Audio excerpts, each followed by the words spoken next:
a lot of you have been asking about what's happening with the FBI, and I do have news on what's going on with the FBI. They got back to me, which I appreciated.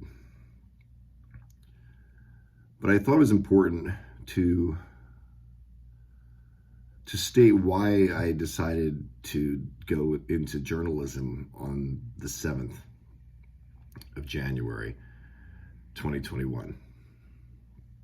I had always done Mustangs and videos and things like that. And my prayer, because most of you know I'm a Christian, has always been, God, close the doors where you don't want me to go and motivate me to do your will. That simple prayer I say every day. So when people reject me, close the doors on jobs and do all those things, I have peace. I have peace about it. I just say, oh, it's God's will. Doesn't make sense to me, but if the door's closing and I didn't have anything to do with it, then it was God's will. Well, I came out here for 2 days. I came out here for the 6th and the 7th, and I was supposed to be back on the 8th.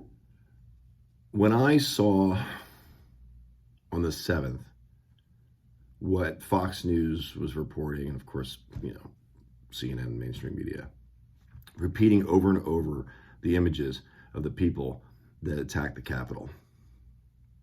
And the panic of what was the assault on DC on the 7th, that was the narrative.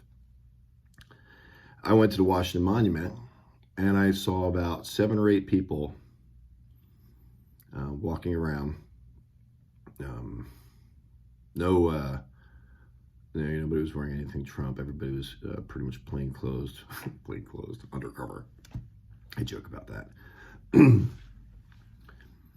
I did walk out in front of my hotel, and there were 2 people that same day with Trump flags and all kinds of American flags and hats and masks and all this stuff. And I saw hate like I've never seen before. Almost every other car, they're flipping the bird at these 2 women. They were very courageous women. They were completely okay with the attacks. I personally was like, oh my goodness, this is not the way I want to do this. I'm not looking for conflict. Like I said in these videos, I'm looking for truth. But the hate and vitriol against, these people holding an American flag in the streets of DC shocked me. It shocked me. And I lost hope in Fox, when they called the election early with 18% of the vote in Arizona. That's when, Fox gave up its cards. It was leaning. I think they wanted the Trump voters to walk away and give up, on the ground. So I kept feeling like God wanted me to stay. Now, so every day, day by day, I kept increasing my stay. And guys, I can announce it. I'm going to stay to the 22nd. Thanks to you and your support and a lot of prayer and a lot of people that have been donating. I'm very grateful.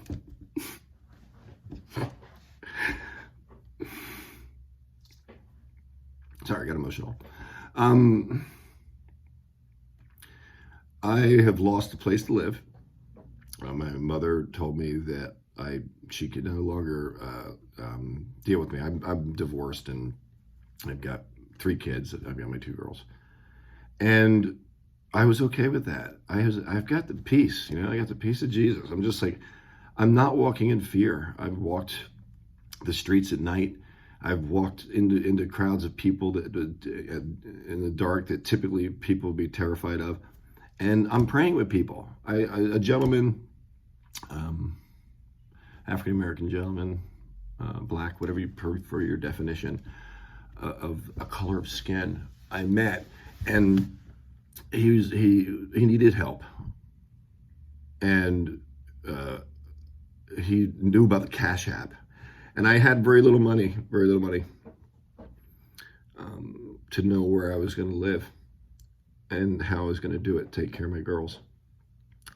And we prayed, and I gave him the money, through Cash App. And he stayed with me for like another 15, 20 minutes. We prayed in the street, and I was like, this guy's legit. I mean, if he was telling me a story, he wouldn't have spent time with me. He was a brother in Christ. And he prayed for me and said not to be in fear about my kids or anything. And I didn't say anything about my kids. So I look at these as confirmations. I'm sorry, I'm so emotional. I got like 4 hours of sleep, guys. I just couldn't sleep till like 4, and it's like 8, and I'm dressed, and you'll notice I'm washing my clothes. So I realize it's been 2 weeks I've been here, and I'm having a lot of conversations with people. So let's get to the FBI. So that's kind of a background of where I'm at, and I got the piece of Paul. I mean, Paul was getting stoned, and he still had joy. Stone meaning rocks, not stone meaning pot.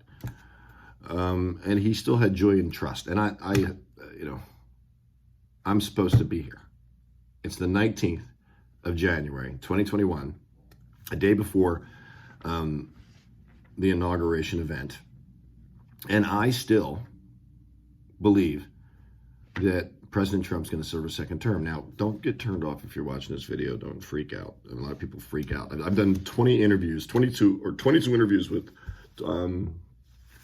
many different countries and a lot of independent journalists. I guess it's the cowboy hat, and I kind of stick out, and people are just coming up to me. But I'm going to bounce around a little bit, so forgive me. I'm just very tired. I got the piece. I really believe it. And of course, the newscasters, were you in the Capitol? And I'm like, that's the first question everybody asked was, 500,000 people. They seem to all have been in the Capitol. If you went to the rally on the 6th, it sparks interest. And the media, all the media is absolutely shocked when I say I do not believe Joe Biden's going to be sworn in as president tomorrow. And I guess it is shocking, and it's very historic. And we're in a historic time. So back to the FBI. When my mother alerted me that via text that the 2 agents had visited and they didn't give her card, I got very concerned. I was like, okay, why didn't they not give him a card? If they want me to contact him, they want me to go to the offices, that's what they told her. And they wanted me to leave DC, and they wanted me not to post on Facebook. And I thought, what am I doing wrong on my videos that the FBI would come? So I didn't believe it. I thought, hey, maybe my mom's so panicky because she's been trying to get me to come home for like a week. I'm divorced, so I'm living at my parents' house at the moment. Now I'm going to figure out where I'm going to live when I go back on the 22nd. I was very concerned. I was more concerned it wasn't the FBI than it was, because I haven't done anything wrong. Although, General Flynn didn't do anything wrong either, right? So, but I'm still not concerned. So I went to the FBI in the morning, Uber straight there, and it's funny. I was looking down. I wasn't looking over my hat, right? And the driver said, "Do you want to go right in?" I said, "Sure." I didn't realize it. We drove into a checkpoint, so it was like surrounded by police. I was a little excited. I was just like, okay, I'm not used to this. And I spoke to the police that were there guarding the FBI building. They're all respectful and nice and listening. Of course, they wanted to try to figure who the heck I was and why I was at the FBI. And so I was surrounded by a bunch of men with AR-15s.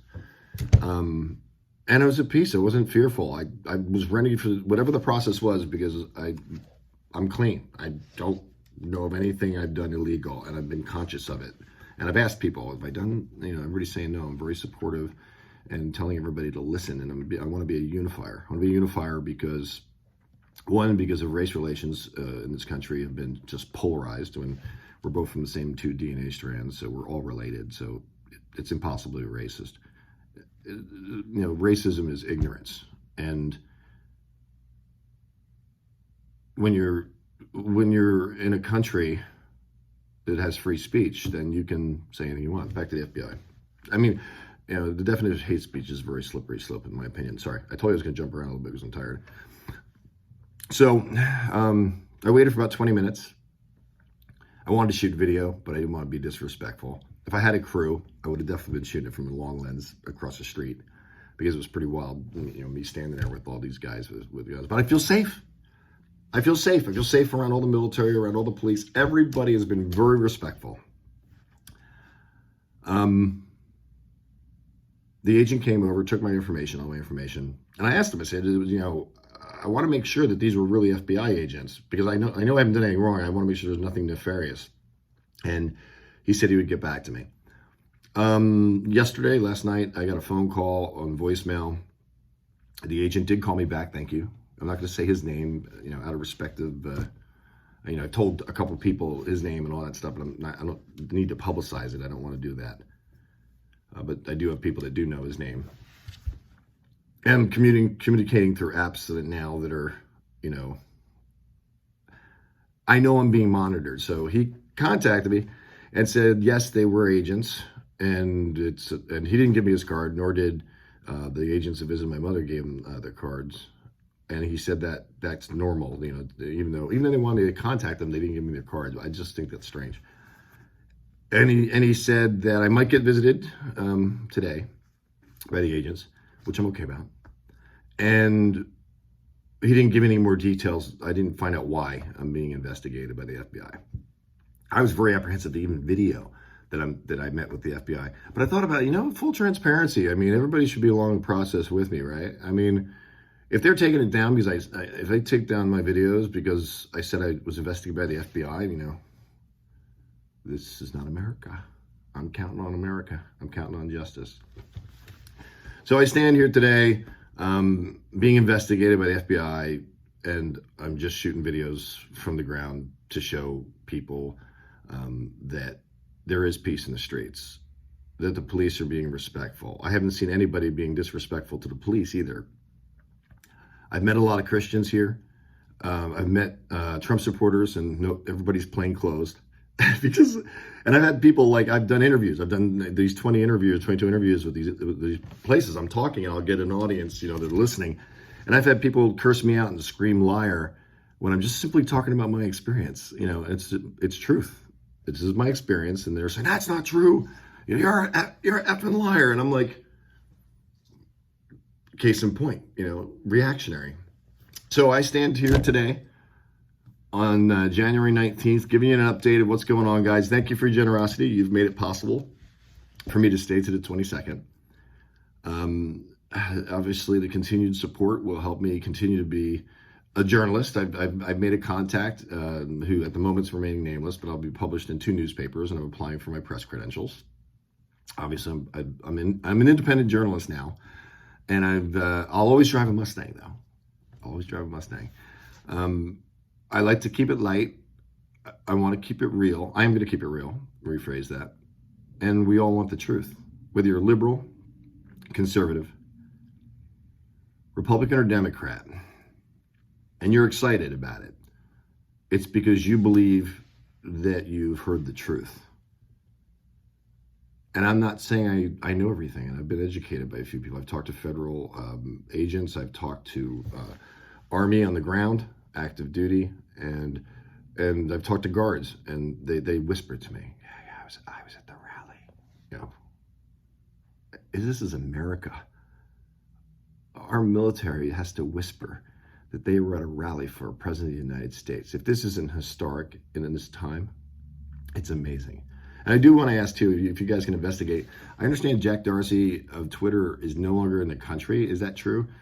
When I say chatter, it means I've heard these things, but I don't have evidence. My last report, my breaking news, I've spoke specifically to the source. People have trying to debunk it and saying it's not true. But I've spoken to people on the inside. They've been very open to me, which has been quite amazing to me. So I will continue to forge on. If I can actually upload a video this long, it will be up. I'm going to have to clear my phone or get a bigger one. But again, I'm so grateful for the support that you guys have been giving me. I didn't plan this. I didn't plan on being a journalist. But this is my new walk, and you're along the ride with me. And the response has been great, and I'm very grateful. So you prayer warriors out there, pray for William Wieting MustangMedic. I am under investigation by the FBI, and when I do find out why they're investigating me, I will report that. And I've got a few people that, if suddenly I'm not around, they've got my story on all the details. You know, some stuff we're not reporting everything. You'll hear it, but I trust in the Lord. I still believe a day before the inauguration that Joe Biden will not be sworn in and President Trump will serve his second term, which, you know, all the media freaks out when you say that. And let the truth prevail. Let justice reign. And thank you for your interest and your generosity in supporting what I'm doing on the ground here in D.C. a day before the inauguration, 2021. Thank you.